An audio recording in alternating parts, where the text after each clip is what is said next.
Fans of the Solid Snake series never know exactly what to expect from the next release, and last year, gamers willing to follow the franchise to the PSP were treated to a strategic and graphic experience unlike anything else in the Metal Gear universe. 1 year later, the sequel brings more cards, colors, and customization to satisfy those begging for it, but anyone expecting another typical Kojima action-adventure is in for a crazy and complicated surprise.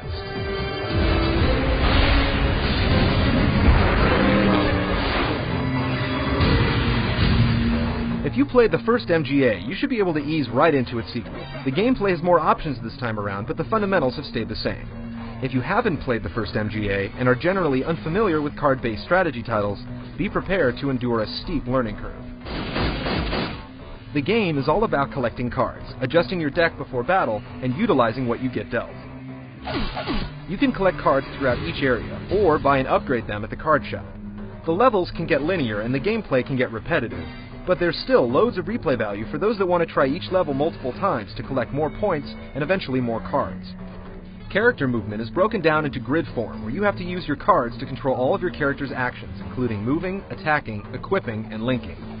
These offer a dizzying array of options, especially when you consider that there are over 500 different cards to pick up. Once you get familiar with each combat scenario, the difficulty might suffer a bit, but there are enough card variations to keep the action fresh and challenging. New to Acid 2 is another playable hero named Venus. You can use both the same cards and individually design each character's deck. Having 2 people to fight with helps break up the monotony, and allows you to use allied cards, which heal your teammates and link attacks. Get a hold of yourself.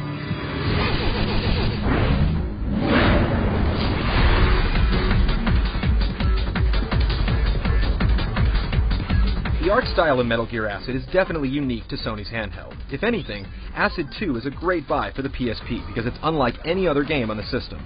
Kojima Productions uses cel-shaded artwork to mix its custom method of storytelling with comic book animation to produce even more Metal Gear cinemas that are as fun to watch as the game is to play. But as expected, there is a tremendous amount of dialogue. This is a story standard for Metal Gear, but hardcore puzzle fans might be put off by it. Acid 2 is also a lot more colorful than the first game. This is refreshing for the franchise, as most Metal Gear games aren't known for their bright and beautiful menus and backgrounds. Bosses have unique explosive attacks and abilities that make their encounters fun and original. And if the new story is too much or too little for you to handle, you can check out an arena mode which pits you against bosses from other games in the series. As fluid as the animation and art design is, the camera doesn't always give you an advantage. Some areas only let you see enemies that are directly in front of you, and your perspective can sometimes be tough to manage when you get into tight spaces. But if you truly want to appreciate the visuals like never before, the game comes with a fold-out solid eye device that transforms the experience into 3D. You can play the game in this additional dimension, or access a movie theater composed of cinemas from previous Metal Gears. And of course, women in camouflage and bikinis that sometimes wield firearms. This technology is undeniably unique, but it's almost impossible to play the game this way for a long period of time. The solid eye is clever, but more of a gimmick than a gameplay tool.